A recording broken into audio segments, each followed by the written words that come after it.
Welcome to the Encore Audio Archives YouTube channel. I'm Taper Dave, and this is my channel. I've uploaded hundreds of talks here that I've recorded at meetings in West LA, and I've also recorded conventions starting in 2013. I've got a bunch of those up. And Walt and Mary Murray, the original owners of Encore Audio Archives, started the company in the 80s, and Walt recorded Joe and Charlie's and a bunch of stuff down in Vista, California. My sobriety date is June 20th of 1994. I hope you find something you like, so please like and subscribe to my channel and comment down below. If you want to hear something that I don't have or that you don't see, I'll see that I get it. Anyways, take care and have a great day if you want to. Hi, I'm Lori. Hi, Lori. And I'm a very grateful member of the Al-Anon family groups. And I want to thank the committee for asking me to do this. Although I'd much rather be outside wearing jeans, tennis shoes, and a helmet, and that's to ride in the poker run. I asked one of the guys if he would trade places with me, but he didn't have a dress. So, anyways, I want to thank all my friends for coming out and supporting us. I almost just said me. But thank you for coming out and supporting the both of us. This is not one of my favorite things to do, but I'm grateful that I have an opportunity to give back to the program, what it's given me. So a little bit about, what it was like, what happened, and what it's like now. I met my husband at 16, and it was the 80s, and it was time of roller rinks, parachute pants, big hair, low cars, all kinds of things. And we met at this skating rink, and that particular day, he was working the skate counter. And before that, I grew up in a really boring home. So when I met him, it was really exciting. But so I met him at the skating rink, and it was Skate Depot in Cerritos, and it's still there. And every time we go by there, we go, there's where it all began. And so he was working the skate counter that day, and I thought, he's really cute. I really want to meet him. And so I unloosened my toe stop.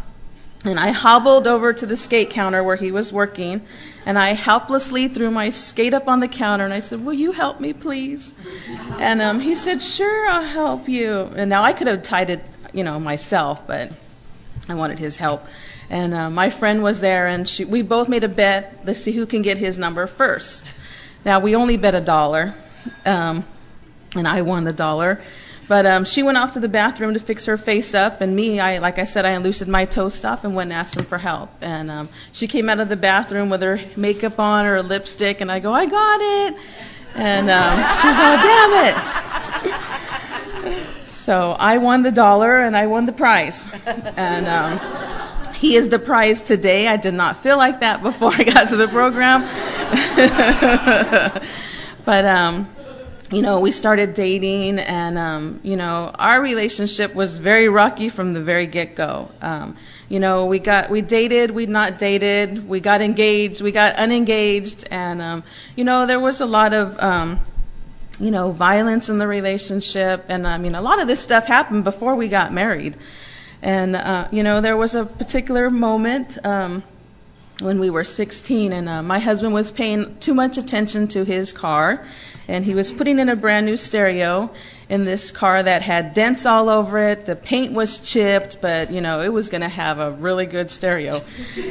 And so he was in there, and he was in the trunk, putting all his speakers in, and the only way you can get in is from the outside with a screwdriver.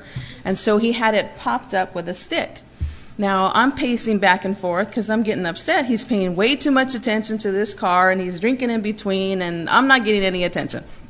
So he's in there underneath in the car. So I had this moment where I kicked the stick, and the trunk slammed down, and he's in there. Now, he left the keys in the ignition, so I thought I'd take him for a little ride. So I proceeded to back up the car, head out the alley, go to all the cul-de-sacs that were in the neighborhood, and by then every street was a cul-de-sac.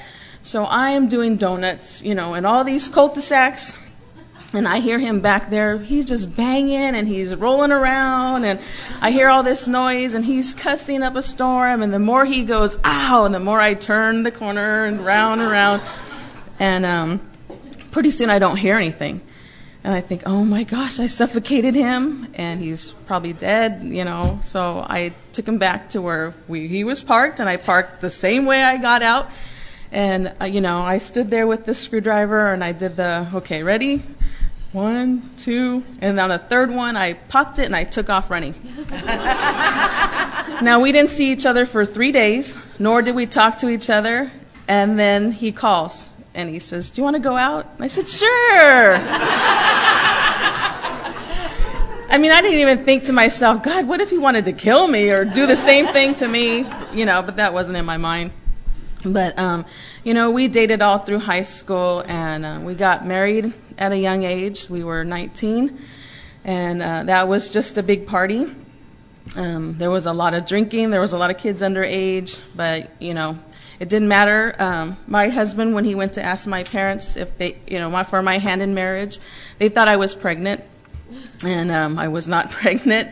But, you look at the wedding video as we're getting ready to go out, and there's a big pause in between the video. And that's because my father is holding me back, and he's telling me, if you don't get married, we'll just have a big party, wait another year, I will buy you a brand new Toyota MR2, and, just call it off for a year. And I'm like, no, Dad, come on. And so we watched the video, and I'm pretty much dragging my dad up to the altar there. And, later on I told my husband, my dad offered me a brand new car. And he said, you should have taken it. We could have sold it, got the money, and took off. And see, us Al-Anons don't think like that, And so, needless to say, I did not get a brand new car. Like I said, I married, I got him instead. And, it just was from the get-go, when we hit the ground, we just took off running. And, like I said, there was a lot of violence in our home. There's a moment where, one night my husband comes out of a blackout and he's choking me. And, my eyes are rolling in the back of my head and, trying to gasp for air, and he leaves. And, a lot of the fights that happened in our home were not started by my husband, they were started by me. Because as soon as he gets home, my mouth is attached to the door, and it's like, ring, ring, ring, ring, ring, ring, ring. Where were you? Who were you with? Why didn't you call? You said you were going to be home. Where's the money? I mean, all that stuff. And, so the only thing he knows what to do is to take off, and he leaves. And, when we got married, we lived in an apartment off the freeway. Now, he had this truck that was lowered down to the ground, and it had this loud motor. So I knew when it got off the freeway and it turned, and if the engine shut off, that he was in the parking lot in the apartment complex. Now, if it went a little longer, then I knew he was at the bar down the street or the other bar down the other street. And we lived on Bellflower Boulevard. And there's a Fritz on the corner, and that's not a very nice bar. It's got nasty women in it. And my daughter's here. And she's going to make me cry. And it's not a very nice bar. So needless to say, I became very good friends with a security guard in that bar. And that guy, he watched me slash my husband's tires not once, but at least 10 times. My poor husband should have invested in a tire company. And, I slashed his tires there a lot, and I stalked him there a lot. And, this guy would just, pretty soon he didn't say anything to me. He just kind of stepped back, like he saw that big knife come out, and he's like, go ahead. And so he never said anything to me. But, we did a lot of insanity. Like I said, we got married young. We had children young. We had a son first, and then we had a daughter. And, like alcoholism just ran downhill in our home. And my husband would take it out on me, and I would take it out on those poor little kids. And, he would yell and scream, and we would, like I said, we were violent. And I would take those little kids, and I would yell and scream at them. And they were only 2 months old. And, my son was 2 months old, and, I would just shake him, stop crying. Why are you crying? And I'm just shaking him. And the only thing I know what to do is to put him in his crib, close the door, and let him cry. And I go off into the other room, sit in a corner, and rock myself and think, what is wrong with you? Normal people don't do this to little babies. And, I was not proud of that when I got here, but, working the steps and making amends, that's not like that today, because I have a grandson today who does not know what his grandma's like, that way.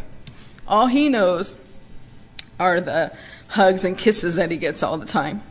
He does not know how I treated his mother, nor will I treat him that way. But, my daughter came along 2 years later, and, my son at that point was 2.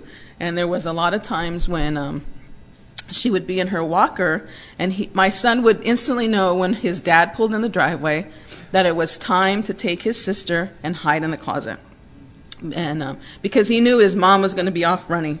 And so my son would take her, and he would push his sister in the walker, and he'd hide in the closet. And he knew once his dad was gone that mom was going to be looking for somebody to yell at. And so I would go and, slam open that closet, and I'll never forget the look on his eyes. They have those big eyes, and I would yank him out of the closet, and I'd yell at him, and I'd put him in his room, and I'd get my daughter out of her walker, and I'd yell at her, and I'd put her in her crib, and they would cry. And I'd do one more time, go in the corner, rock myself, wonder what's wrong with me.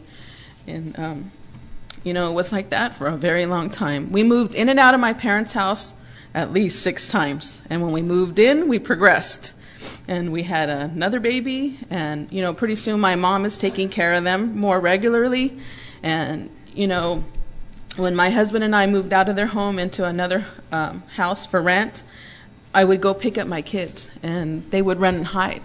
And my mom would say, "What is wrong with them that they don't want to go home?" And I would say, "It's him." I would blame everything on the alcoholic, and it wasn't him, it was me, because I was the crazy one. And so, that went on for quite a while, until my husband got sober. He got to the program first, and he does not let me forget that. And thank God. But he told me he was going to go to Alcoholics Anonymous this last time, and I thought, yeah, sure, okay, because you've been there, done that, it doesn't work. And so he went to a meeting that night, and there was something different about him when he came home.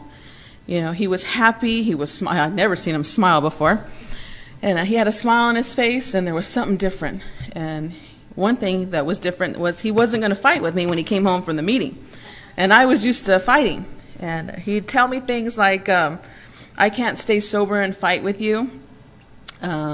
My favorite was call your sponsor. I did not have one because I had not been to meetings yet. And I would tell him, I don't have one. And he'd go, exactly.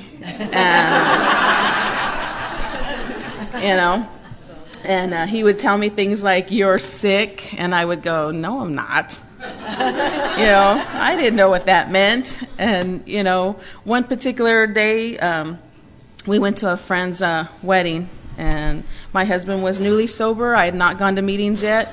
And we gone to this wedding. And there was champagne going around with these big trays and these big glasses. And, I had not been to a meeting yet. And I took my husband to this wedding. And it was a very slippery environment. I did not know how to support sobriety then like I do now.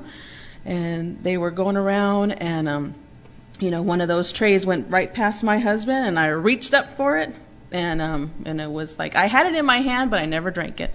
But I carried it around, like it was a prize, and I know I won't, that's just something I don't do today. And so my husband was getting very irritable and restless and discontent, and it was time to go. And I got angry because we had to leave the wedding, and what are our friends going to think if we can't stay and hang out because you don't drink? And so we went home, and it was silent all the way home. We got home, and my husband did what he normally does. He went to a meeting. And he asked me to go, and I said, no, I'm not going to go, because I was going to punish him. And so I stayed home, and my husband had carried this big book around for weeks in his backpack, and I knew that there was something in this backpack that I probably needed to look at. And so he would always hide this backpack, or he made sure this backpack was with him all the time. Well, this particular day, his backpack was home, and he was not. And his big book was there on the table, which normally that big book is in his backpack. And so I walked over to the big book, and I flipped it open, and I saw this inventory, and it said sex inventory. And I, looked away, and then I slammed it closed, and I thought, God, you can't do that. And I walked away and went to clean. Don't know why we clean when we get like that, but I went to clean and get that toothbrush out, and you're in the kitchen scrubbing away. And so I go to clean the kitchen, and I go, you know what? Just go back and look at it again. And so I walked back, and I flipped it open, and there it was. And there was a list of all these people, women that I knew, and I thought, I know her. I could take her out. I know her husband. And, I just went down the list, and my stomach hurt. And he came home from the meeting that night, and he asked me if I read his 4-step, and I said no. And he said, are you sure? I said, yeah, I'm sure. I didn't read it. My hands off. I didn't read it. And so he came back, and he said, are you sure? I said, yeah, I'm sure. I went to the bathroom, and I dry heaved for at least 20 minutes, came back out, and I said, I did read it. And he asked me if I wanted him to leave, and I said no. And I don't know where that came from. And he went out to his truck, and by then he had a sponsor, and he was going to meetings, and he called his sponsor, and he was in the truck. And I don't know why I knew alcoholics drink coffee, but I made him a cup of coffee, and he's in there talking to his sponsor, and he had a cell phone that was connected to the car at the time. And so he's talking to his sponsor. Well, I made him a cup of coffee, took it out to the truck. I knocked on the window, and the window goes down, and he's looking at me like, what are you doing? I go, I made you coffee. And he's like, okay. So he takes the coffee, and there goes the window back up. And I go back in the house to do what I was doing, and pretty soon I hear this, psh, and he's pouring the coffee out. And I'm like, how rude. I just made him coffee, and he's emptying out. Well, later on I found out that his sponsor told him, don't drink it, you idiot. She probably poisoned it. And that was not anywhere near what I had thought of doing. And so, his poor sponsor got a lot of phone calls late at night because my husband lived with a crazy woman. And, needless to say, a couple of months after that, I got a program of my own. I got a sponsor. I started working the steps. And we had 2 little kids. We took to the meetings, and they would go in the babysitting room, and they would hang out there. And, a little at a time, we started building, family recovery. There was a point in our recovery where we separated for almost a year. And that was not my husband's doing, that was mine. I had a lot of secrets that I was hiding from my husband. A lot of old ideas were coming back up. And it was important for my husband to maintain his sobriety. And so he moved out. And I'll tell you what, that was the best thing for our relationship. And we stayed away for about a year, and when the time was right, we got back together. And when we got back together, it was on a much, much different playing field. And, what we got to do in between that time is get closer to a God, our own gods and our sponsor. And I was doing 90 meetings in 90 days. And we got back together, and we, moved our kids back in, together. And, we started going to meetings. And, when our kids turned 5, they went to preteen, and they loved it. They went up until they were 18. When they were 18, they said, we're done. We've supported you long enough. You guys are on your own. And we appreciated that, Sobriety was not easy. New sobriety particularly was not easy. There was still, things happening in new sobriety. I'll never forget, my husband was in his first 30 days, and he was going to a meeting. And he came out of the room, and he was wearing jeans and a T-shirt and tennis shoes. He went out to the truck, came back in, went to the room, changed. He put shorts on, a tank top, and flip-flops. And then he went back out, came back in. And he changed again. He had a suit on, a tie, and he was going out. And I'm like, who is going to the meeting? Which one of you is leaving? And he finally came back. He must have done that 10 times. And finally, he just, whatever he had on first, he left. And it was like, what? And, what are you doing? How many people are going with you? But, we've had some good times, in sobriety and in recovery. We've had some tough times, which is the hard part. About 3 years ago, my son was diagnosed with colon cancer, stage 4, and he was 19. And talk about rock your world. I was not prepared for that, but we went through it. together. He had a couple of surgeries and chemotherapy. And, 3 months prior to that, I got laid off from work, which was a blessing in disguise. And I got to take care of my son. The program allowed me to do that. I got to get closer to him. And, God carried me through all of that. My son passed away in June of this last year, and he was 21. But I'll tell you what, God's timing is right on, because he gave me a grandson who was going to be 11 months at the end of the month. And that little guy, he's right there.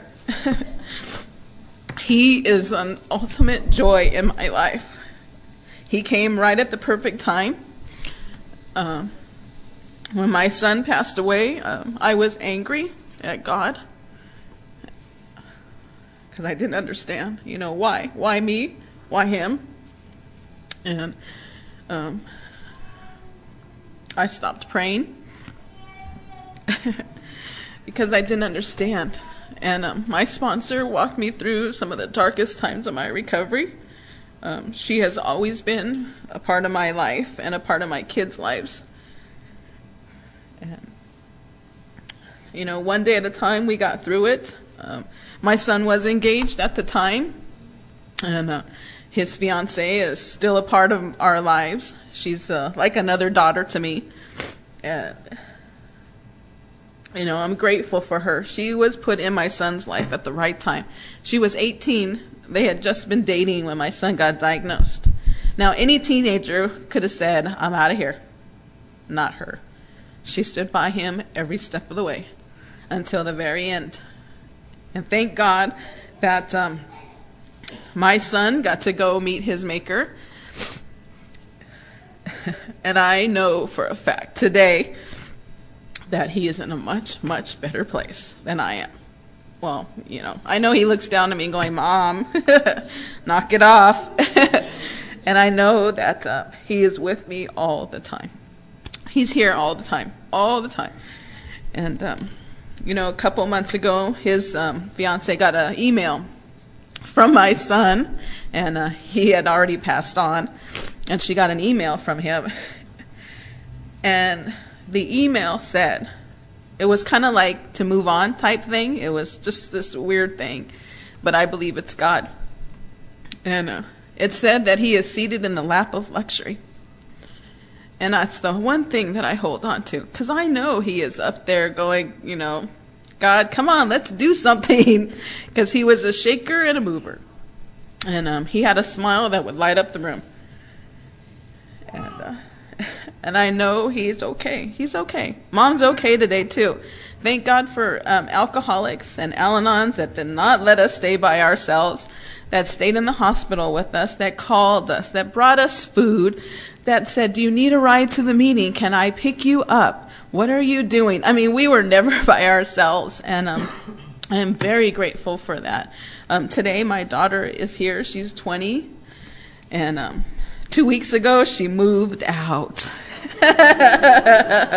And I thought, oh my God, what am I going to do? She's my rock. She's not here. But she moved out. And I got to hug her and tell her that I am so proud of the woman that you have become and the mom that you are. And that I'm grateful that she's a part of my life. And her and I are like best friends. And she trusts me with everything. And the relationship that I have with her is just unreal. And it's something that I've always wanted. And she's like one of my best friends. And like I said, my little grandson, he is a joy. Unfortunately, he does not say grandma. He says ball and grandpa. Go figure. Today, about a week ago, I did get a new sponsor, and I am really excited about what's going to come next. A couple weeks ago, I started making amends to people that I had wronged, and an alcoholic friend of mine had shared how she needed to make amends to some people, that things were not right with them. And so I made a list, and there were 7 of my friends on this list that I needed to talk to. And I've talked to 6, and I've made amends, and I've set those wrongs right. And it feels really good. God is truly working in my life today. And he's walked with me at some of the darkest times. And, today I pray, I read my meditation books, I get right with him before my job is I babysit. I have these 3 little boys, again, 3 boys. God's put these little boys in my life. And, they come and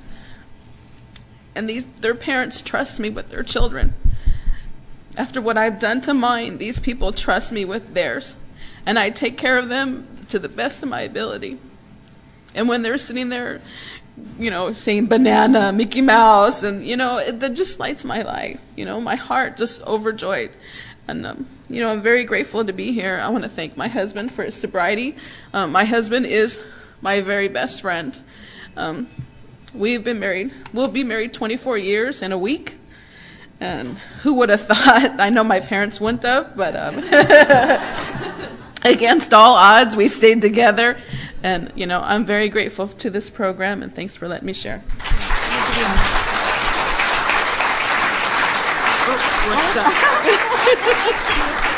Was she fabulous or what? To obtain additional copies, receive a free catalog of AA and Al-Anon talks, or to find out about our tape and CD of the Month Club, call Encore Audio Archives at 1-800-878-1308, or visit our website at www.12steptapes.com. Just one more time. Let's just give her a... And now I'm happy to introduce Duane. We get to hear the other side of it. So true. Hi, everybody. I'm an alcoholic. My name's Duane. It's truly been by the grace of a loving God that I was led to here in Alcoholics Anonymous through strong sponsorship, working the steps, the support and unity of a home group, little effort on my own, and family recovery. I haven't had to take a drink or do any dope since July 15th, 1992, and I am extremely grateful for that. I want to thank the Al-Anon committee and the AA committee for allowing us and inviting us to participate in our own recovery. And it's always a privilege to be able to share with my wife. I love my wife a lot. We are very best friends, and we were worst enemies for a long time. And I love her a lot. I love her program. I love her heart, and we belong together. And I want to thank our friends for coming and supporting us, and being they keep us going, man. They keep us going, and reasons to keep showing up and doing the deal, and from the very early on in my sobriety, I've always wanted to be the best example that I could be to somebody else, to another newcomer, and to try to be an example and hopefully be able to try to help somebody. And that's a long ways away from a guy like me who is selfish and self-centered and egotistical, and and I didn't care about anybody prior to getting here. And I think Larry shared it last night. He talked about working with others. When all else fails, for an alcoholic, intensive work with other alcoholics will get you through. And and I believe that from very early on in my sobriety. And and I had great teachers. And I was born into an alcoholic family, man. My family was just riddled with alcoholism, and alcoholism was the thing that destroyed my family. My dad was an alcoholic, and my granddaddies on both sides of the families were alcoholics. My great granddaddies were alcoholics, and alcoholism just ran rapid through my family, and it broke families up. And I have great examples in the family as well. I got I got a great grandpa that died with well over 30 years of sobriety in the program of Alcoholics Anonymous. And I had bad examples. I had my mom's dad died. He died drunk, and when he died, they called it an alcoholic suicide because of all the medical warnings that he had had, that if he continued to drink that he was going to die. And, I had the bad and the good with it, So I knew a little bit, I'd heard of Alcoholics Anonymous from a very early age. And my earliest recollections of sitting in a meeting of Alcoholics Anonymous is about 4 years old, and it was a meeting in Downey. It was upstairs. It was off of a busy street, and I'm standing up on a folding metal chair, and I'm looking out the window, and my mom's dad, my grandpa that drank himself to death, was getting his 1-year chip. And the most time that he ever put together was 1.5 years. And, but that was my earliest recollection of being in a meeting of Alcoholics Anonymous. And, I didn't plan to be an alcoholic. I didn't set out for those kind of things, I was a very hyper kid. My aunt would say I was very active. And I was, man. So if there was any trouble to get into anywhere around it, I was there. And, I was a very hyper and active kid. And, but for me, I'm just going to run through this real quick because I want to get into my recovery. And, but at 8 years old, I had my first drink that I physically poured myself and drank.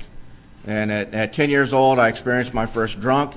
At 13 years old, I started drinking on a regular basis, usually weekends, Friday, Saturday night. I had an uncle that was 3 years older. He had a driver's license. He knew where to go score the booze from the liquor stores and dairies around that would sell.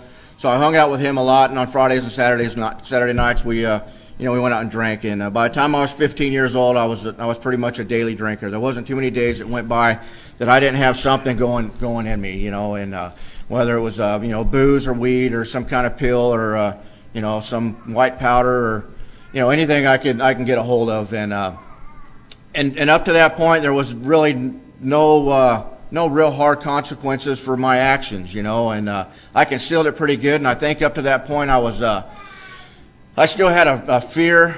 I had a fear of drinking because of my past history, and it kind of kept things kind of at bay a little bit, just a little. And but at 16 years old, I experienced my first consequence for drinking. It was drinking and driving, and I got the driver's license taken away, and I got the car taken away, and all that stuff. And at 16 years old, I kind of took a little mini inventory of my life, and I could see that the sports weren't as important anymore. I wasn't hanging out with those types of kids anymore. People that were drinking and using and were becoming more and more taking more and more part of my life. Everything started to revolve around drinking and using, and the high school parties and all that, and the family, all that stuff started to take a back seat to drinking and using. At 16 years old, I got this little consequence going on, and I'm taking a little mini inventory of my life. And my real dad at the time, was trying to get sober, and I contacted him, and he took me to a meeting of Alcoholics Anonymous. And I went to my first meeting. It was down at Thursdays in Sunset Beach. And I don't remember what night it was or any of that. I just remember being there. And I remember they were going around and having introductions for newcomers. And, and everybody was standing up. I'm so-and-so. I'm an alcoholic. And I remember, sitting there at 16 years old, cocky, arrogant punk kid. And I stood up and said, my name. I think I'm an effing alcoholic. I don't know. And I sat down, and everyone said, okay, keep coming back, and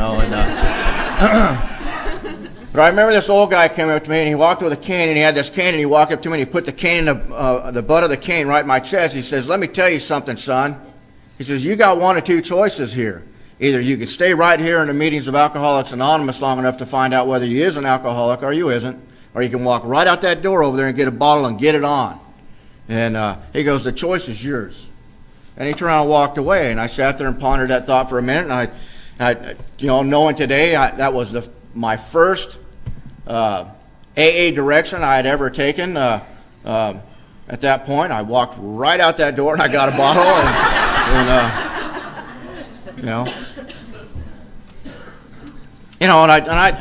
I stayed sober for about 90 days, and I got involved in some other things, church and youth groups and things like that, and I just couldn't find one. I got bored.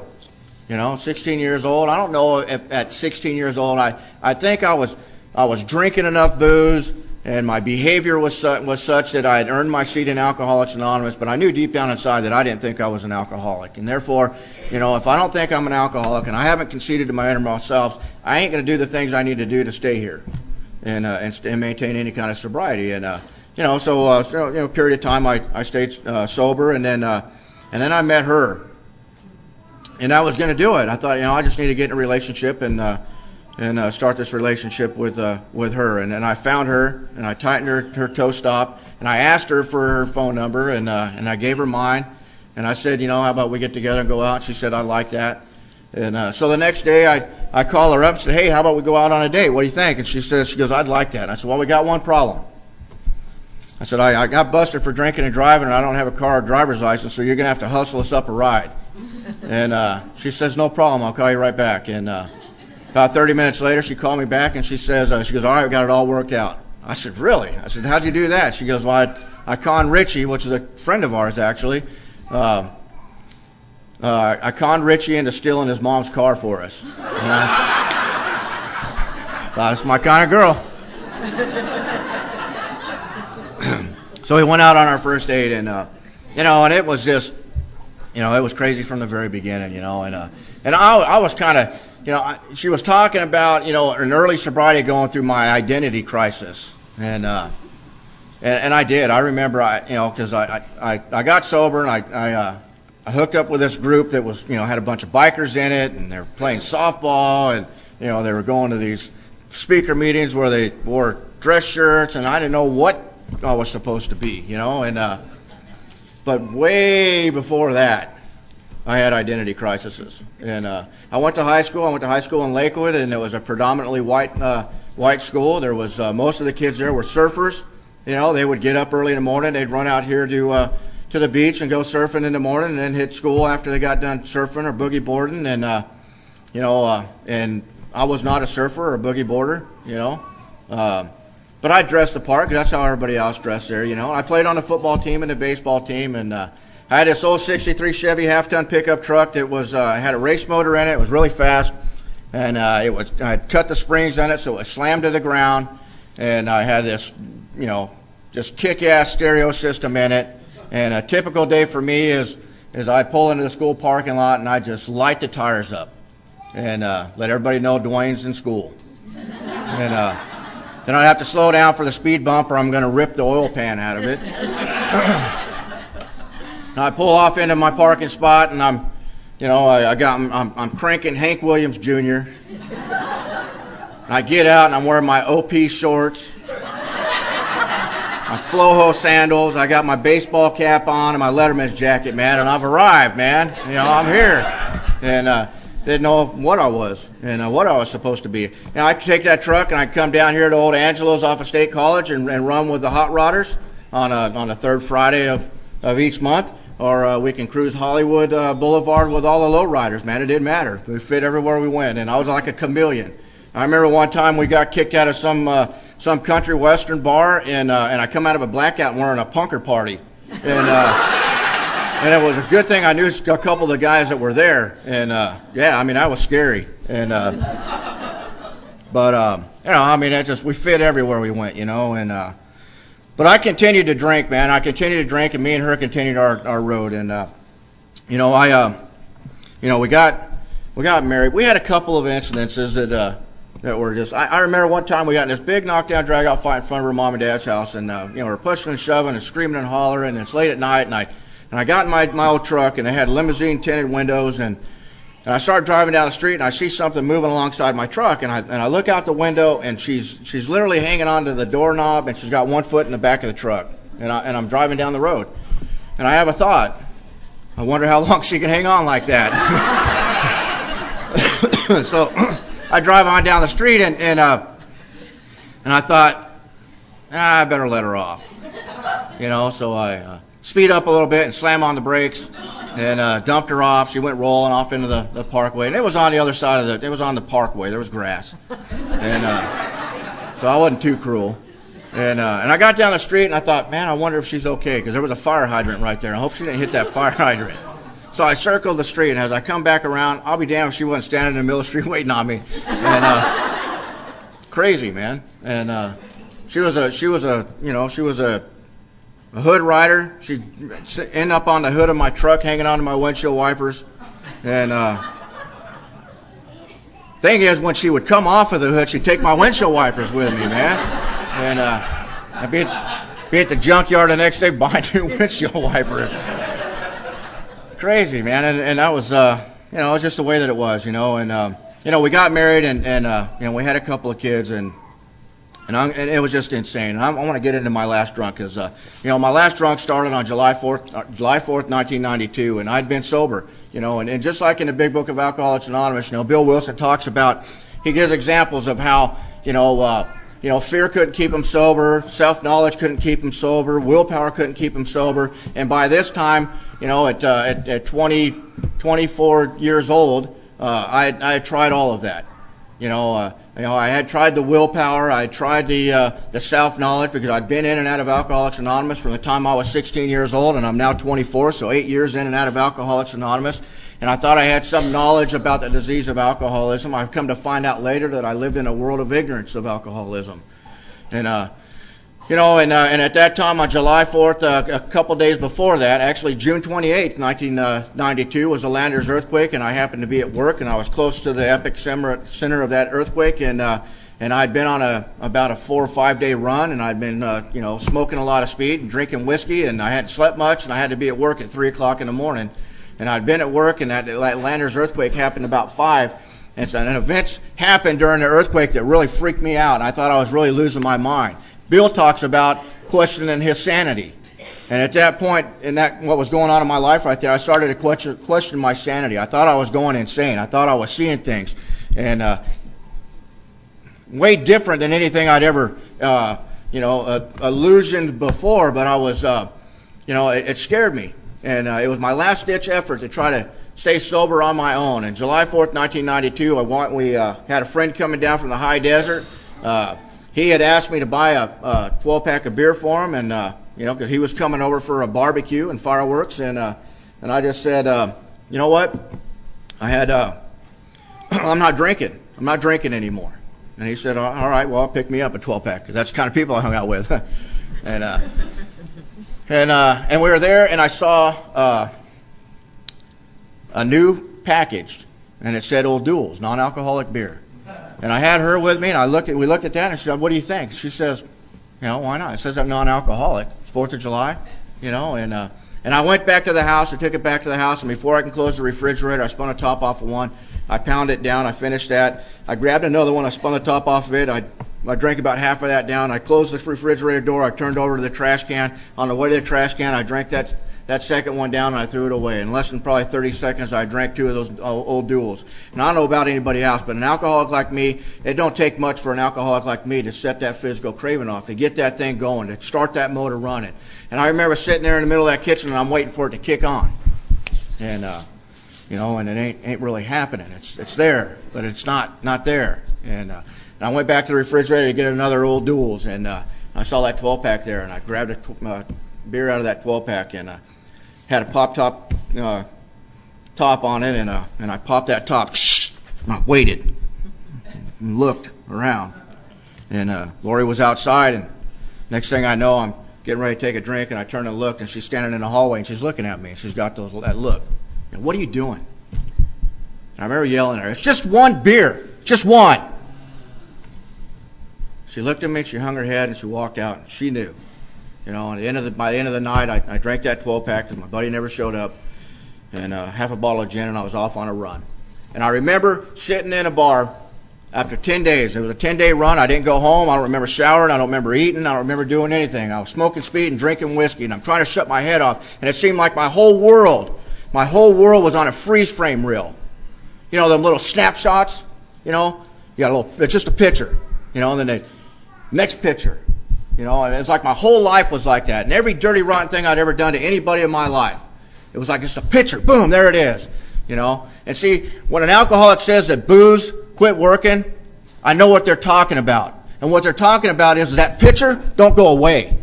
No matter how much I drink, no matter how much I put in me, no matter how much I want to just check out and put it all away, that picture is still there. It's that picture of me coming out of a blackout. I'm on top of my wife, and I got my hands around her throat, and I'm watching her eyes rolling back her head, and I don't know why. You know, it's that picture of me taking a 2-year-old son who just wants to see his daddy. You know, and I snatch him up and I start shaking him. What are you doing? That little baby down there, back there, that 20-year-old baby, my little girl, in a crib crying. And her mom's nursing a fat lip. We just got in a big fight. She's crying in her crib, and I walk over to that crib, and I said, I'll take care of her. And I pick her up, and I let her go, and I pick her up, and I let her go, and she's 2 or 3 months old. And her mom comes and shoves me out of the way and shoves me off into the corner. And good alcoholic like me, what do? Is I go and I get my keys. I get my keys, and I get in her purse. I get whatever money I can get together, and I hit the door, man. I'm back to the bar. I got to try to drink that vision of what just went on. Because, see, I didn't want to pick that baby up and throw her down. I didn't want to pick my son up and shake him and yell at him. What I wanted to do was hold him. I wanted to love him. But see, alcoholic like me and alcoholism don't allow an alcoholic like me to do that. See, because it's got to destroy anything good, and anything that loves me in my life's got to go. Because I don't love myself. I hate myself. I hate what I've become. I hate it. And I found myself sitting in a bar, into that run. I'm sitting in a bar, and I catch my reflection on the back bar mirror. I'm looking in there, and I'm looking in my eyes, and I'm looking to see if there's anything left. Is there anything alive in me anymore? Please, is there anything? Is there anything? And I drink myself back into a blackout. Somewhere in there, I end up back in the rooms of Alcoholics Anonymous. I end up home, and I detox. And I ended up coming back to the rooms of Alcoholics Anonymous. Total different willingness than I'd ever had before. Booze had won. Up to that point, you know, the unmanageability of my life had been unmanaged. It had been unacceptable to everybody in my life up to that point. Everybody. And sitting there on that bar stool that night, I understand what happened today. Was the unmanageability of my life finally became unacceptable to me by my standards. And until the unmanageability in my life, I knew I was an alcoholic. I knew I was powerless over alcohol. I knew at that point in my life, whenever I took a drink of alcohol, it was all over. You know, but I still thought that somehow, some way I could manage. I thought I can get it together. I'll catch a break, man. Something will happen, you know. We'll be able to pull it all together because we'd always been able to do that before. And at the end, it was just getting, you know, the drunks were getting longer and longer, and those times to build in between the drunks were getting shorter and shorter. And, you know, the unmanageability finally became unacceptable to me. And it wasn't until that point, you know, I wasn't going to do what was necessary for me to stay sober. And I came back to the rooms of Alcoholics Anonymous with a different willingness. And willingness was that I wanted to stay sober more than anything in my life. And I, you know, I got a sponsor. I started working the steps. And, you know, early sobriety at home was not real good. It was hard. You know, I would come home and my wife would say, "You're always gone. You know, you're gone just as much now as you were when you were drinking." And I would tell her, "Yeah, but I'm sober and I'm coming home. I'm sober and I'm coming home." And it took about 4 months before she actually heard it, before she heard what I was saying. "Yeah, I'm sober, but I'm coming home every night. I'm coming home and I'm sober." And my sponsor would tell me, "You go home tonight, you don't fight with her because you can't stay sober and fight with her." And, you know, it was my sponsor that was telling me, "Well, she's crazy. You know, you need to tell her she's sick." And I'd tell her she's sick. He'd tell me, "You need to tell her to call her sponsor." And I would, man, and I'd tell her all those things, you know, and you know, and through a series of events, we started on this road of recovery, you know, and I started, and I got a sponsor, started working the steps, my life started to change, and things started to really come together in my life, and I finally found out where I fit. And what happened to me in Alcoholics Anonymous in early sobriety was I found a place where I was no longer battling alcoholism all by myself. I finally became a part of the we. The first word in the first step says we admit. And I became a part of you. Instead of me trying to battle this thing all by myself, I became part of you. And when I became part of you, I tapped into a power way greater than anything that I can muster by myself. And that power has allowed me to continue to stay sober and try to do and live right, you know. My sponsor, I worked the steps with him. I got really involved with helping other alcoholics. That's been the saving grace is trying to help other alcoholics. I love it because I get to see me and them, and they teach me. They teach me a lot about the disease of alcoholism, and I try to take them through the steps and get them involved in Alcoholics Anonymous, just like Sponsor had done with me when I was new, And they want me to wrap this up, and I was, my wife was talking about our son, and I love my son a lot, missed him a lot. My son was an amazing kid, and he touched many, many people's lives. At his memorial, there was a lot of his friends' parents were there, and they were talking about how he had changed their perception of life because he had such a zeal for life and living that it ain't worth all the little petty crap. And that's how he viewed things. Get real, and do what you got to do, but at the last 3 months of his life, I was able to be with him a lot. He had that surgery. I was with him, and we got to spend a lot of time, and we got to talk a lot, and we got to make. I got to be a father, man. I got to be a father like I never realized I could be, and I got to be with him right there at the end, right when he took his last breath. He was in intensive care. We had to make a decision to pull the plug. He'd been on intensive care for 6 days, 7 days. And we had to make a decision. And it wasn't getting any better. And it was time. And we'd had a family meeting that morning when we made that decision. And me, myself, I tell you what, I believe in a God. I believe I have a good relationship and understanding of my higher power and what works for me. And I believed I had a good understanding of what happens after this physical life, and I had accepted that for a long time. But I tell you what, that morning that we had to make that decision, I questioned all of it. And I had a lot of doubt because I knew what we had to do, but I had doubt. And I wanted to know where do you draw that line between having faith in a God and playing God in this decision. And I didn't know, and that was a question that was hammering me. And my wife walked in, and she was strong. She was strong.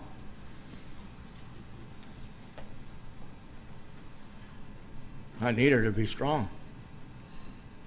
I had been strong up to that point, and I needed somebody to lean on that morning. And we made that decision, and I got to be there with my son and when he took his last breath, and I got to cheer him on to go home with his maker. And I know he's up there, and I know he's watching us, and I know he's taking care of us, and he's watching his little nephew. And Alcoholics Anonymous and Al-Anon put a really broke, sick family back together, and Alateen. And I love my daughter a lot. I was able to sit down with her before she moved out and tell her how proud I am of her because she has become such a lady. And she's a really good mother. I knew she always would be. And I love that little grandbaby. And I'm his Bampa. I heard him while ago saying Bampa, Bampa. And I love him. I want to thank you all really for coming and supporting us and being here. Alcoholics Anonymous, Al-Anon, Alateen, they can walk you through everything if you let them. But if you keep your world so closed up and so into yourself that you don't let people in, you'll freaking die and you'll go crazy. And I beg of you, don't let that happen. Share that stuff with the people in your life. Let them help you, let them love you. That's always been the hardest thing for me. I can be a rock for you, but when it comes time for me to ask for help, it's always been hard. And I had to do that here not too long ago. I had to ask for help. I had to get with the guys that I sponsor and let them help me, let them lift me up, and between them and a God of my understanding and a God that works in my life and a God that I'm getting closer to on a daily basis because I'm back to the basics of what I was doing when I was real new, which is, my morning meditation and prayer and journaling in my meditation books and relying on a power greater than myself and my God to walk me through one day at a time, and I'm grateful for that. Thank you.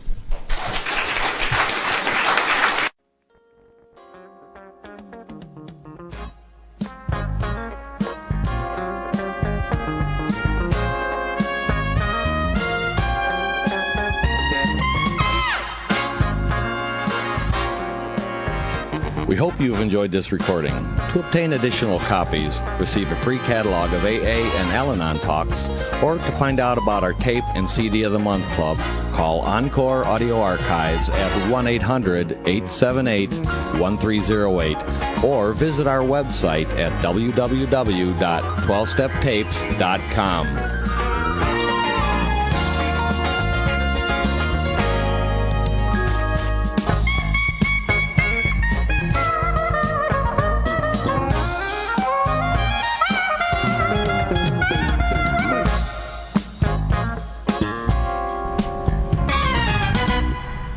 Okay, this is how I prepare my drone for launching. I like to do it inside the cab of my truck so I'm not standing outside in the weather. To install the joysticks for control, up and down, right and left, powered on. I have an Android phone that I use to connect it to the drone with. And it's actually controlled through the iPhone, through an app. Oops, wrong way. It's actually controlled through the iPhone, or through this Android phone, through the app. It's actually controlled through the Android phone, through an app, and you connect it through this short connection right here.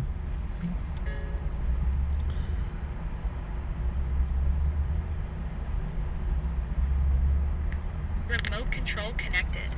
Remote control's connected. So I pull out the drone. I have to extend the legs.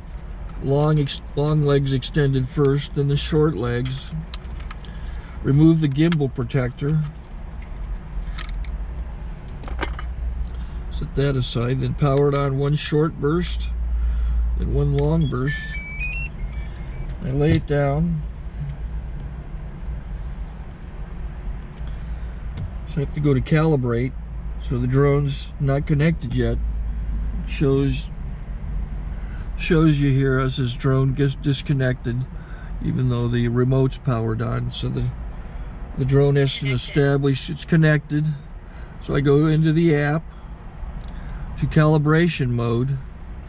First I'll calibrate the remote controller. Start calibration. Out, in, out, in, up, down, and then this little wheel is to control the gimbal. So it's calibrated. Go to gimbal calibration, start calibration, and then it calibrates the gimbal. I don't know if that shows up. The gimbal's moving all over the place. Changes, you can see it on the video. And I'm calibrated to take off. It's acquired 7 satellites at the moment. There are 26 satellites up in the sky, which it has to acquire before you can take off. So it's connected. It's got enough satellites. This is white. I can go to press this little arrow button, swipe right to take off, and it would start the motors if I slid this to the right. But I'll wait till I get outside. Don't want to do it inside.